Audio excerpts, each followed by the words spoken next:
साथियों, आज इतिहास के पन्ने से 1947 का वो मंजर आपके सामने प्रस्तुत करने का प्रयास करूंगा, जिसमें भारी मात्रा में हिंदुओं और सिखों का नरसंहार किया गया।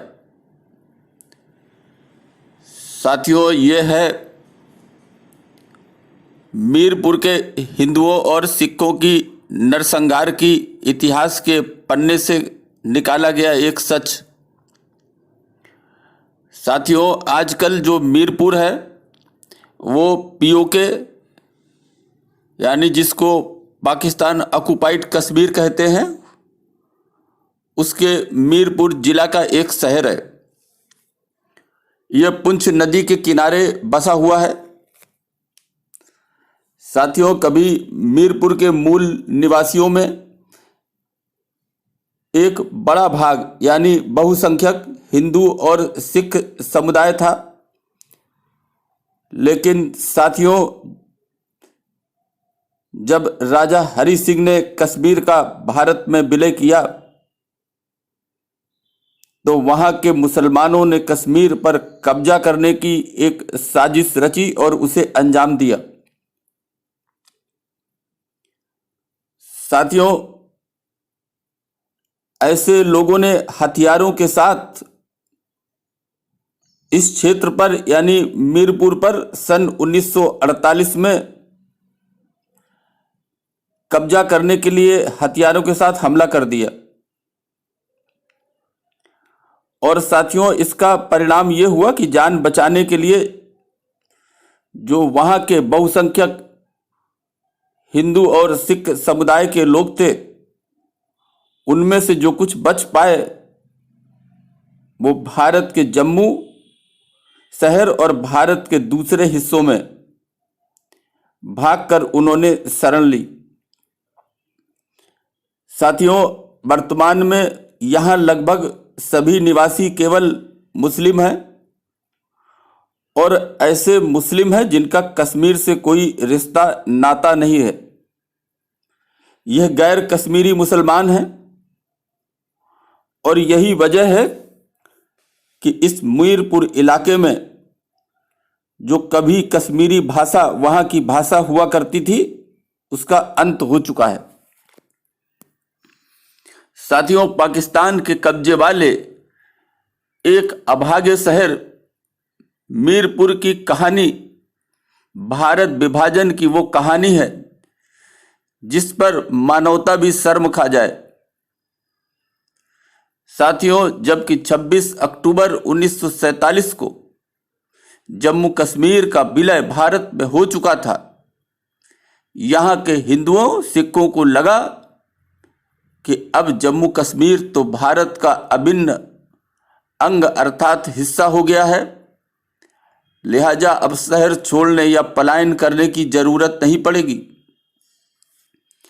साथियों, बंटवारे की आग में झुलसे जो पाकिस्तान के बाकी इलाके थे, उन इलाकों के अपने घरों से भगाए गए लगभग 10,000 से अधिक हिंदू बेफिक्र होकर यहां आकर अपने को सुरक्षित समझकर शरण ली थी, अर्थात बस गए थे। उन्हें क्या पता था कि इस्लामिक जिहाद के रस में डूबी कौम और तात्कालिक स्वार्थी नपुंसक राजनीतिक सत्ता उनका मीरपुर में भी नरसंहार कर देगी। साथियों, मीरपुर शहर के अंदर शुरू में जम्मू कश्मीर के केवल 800 सिपाही जो महाराजा के थे वो थे, लेकिन साथियों, अफसोस कि इन 800 सिपाहियों में लगभग आधे से अधिक जो मुसलमान थे, वो साथियों अपनी कौम के लिए अपनी बंदूकों कारतूसों के साथ ये जो पाकिस्तानी मुस्लिम हमलावर थे, इनके साथ उस समय जा मिले थे। हथियारबंद कबीलाई मुस्लिमों ने एक भूखे भेड़िए की तरह एक दिन सुबह 8 बजे शहर के अंदर प्रवेश किया और धावा बोल दिया। और यह भी अचानक हुआ। घरों को आग लगा दी गई, लोग जब भागने लगे तो आतताइयों ने ऐसे भागते हुए, पैदल चलते हुए लोगों पर अंधाधुंध गोलियां बरसाई। साथियों, कहते हैं कि कुछ युवतियों ने तो शहर के गहरे कुओं में छलांग लगाकर अपनी जान दे दी और कुछ ने अपने पुरुष वर्गों को इतना विवश कर दिया कि वे अपने ही हाथों से उनको मार दें ताकि वे इन हमलावरों के हाथों में न पड़े।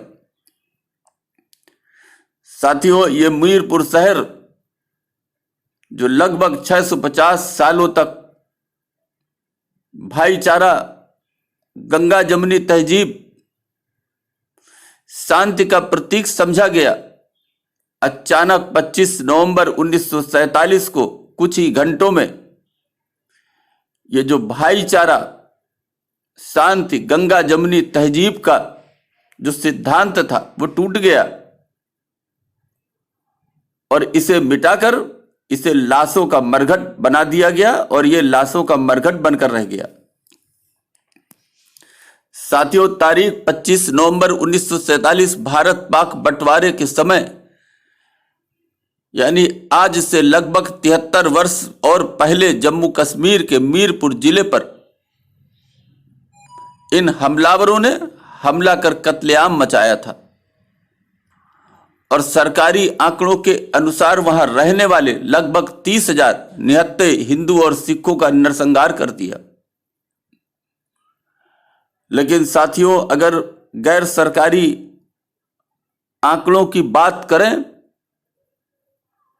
तो वहां रहने वाले जितने भी हिंदू और सिख थे लगभग सभी को मार दिया गया, उनकी हत्या कर दी गई, महिलाओं को अगवा कर दिया गया, बंधक बना लिया गया और इनकी संख्या 1 लाख से भी ऊपर थी। साथियों, उस समय भारत में पंडित नेहरू और कांग्रेस की सरकार यदि चाहते तो समय रहते मीरपुर को इन कबायलियों, मुस्लिमों से हथियारबंद लोग जो थे उसको बचाने के लिए और वहां के नागरिकों की रक्षा के लिए इंडियन आर्मी को भेज सकते थे। जो साथियों बताते हैं कि उस समय मीरपुर से कुछ ही मील दूर एक झांगर का इलाका है, वहां तैनात थी। भारत के इस शहर मीरपुर की संपूर्ण पुरुष आबादी को पाकिस्तान के क्षेत्र के रहने वाले मुस्लिमों द्वारा एक ही दिन में कत्ल कर दिया गया और उस शहर की सभी महिलाओं को अगवा कर लिया गया। साथियों, अगर बात करें शांति की तो पूरी जिंदगी हमारे बापू महात्मा गांधी ने मुस्लिमों का बचाव करने में बिता दिया। देश का विभाजन तो साथियों 1947 में हुआ, लेकिन हमारे बापू ने 1919 के खिलाफत आंदोलन से ही यह सब कुछ चालू कर दिया था। स्वामी श्रद्धानंद सरस्वती और महाराज राजपाल के मुस्लिम हत्यारों द्वारा अब्दुल रशीद, जिनका नाम था वो अब्दुल रशीद और इल्मदीन को बचाने के लिए हमारे बापू महात्मा गांधी ने भरपूर प्रयास किया था। साथियों, ये तो बापू की बदकिस्मती कहें या कुछ और कि हमारे बापू उन मुस्लिम हत्यारों को सजा से बचा नहीं पाए। लेकिन जिस दिन महाशय राजपाल के हत्यारे इल्मदीन को फांसी हुई, हमारे बापू गांधी जी ने अपने समाचार पत्र यंग इंडिया में इस सजा की घोर भर्त्सना की थी तथा उस दिन को भारत का काला दिन करार दिया। साथियों, इतना सब होने के बाद भी हमारे बापू हिंदुओं को इस तलवारों से बचा नहीं पाए।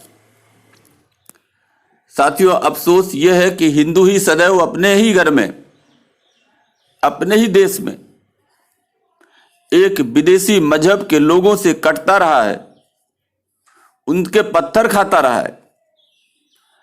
आज भी अपने ही घर में उस विदेशी मजहब से कट रहा है, आज भी पत्थर खा रहा है। इतना ही नहीं साथियों, अपने तीज त्योहारों को मनाने से अपने ही घर में, अपने ही देश में आज भी ये भारत का हिंदू, हिंदुस्तान का हिंदू उन विदेशी मजहब के लोगों से डरता है। साथियों, आज एकता की जरूरत है। अगर हम एक रहेंगे तो बहुसंख्यक होने के नाते हमारी सरकार होगी और हम अपनी रक्षा कर पाएंगे। अभी के लिए बस इतना ही। धन्यवाद।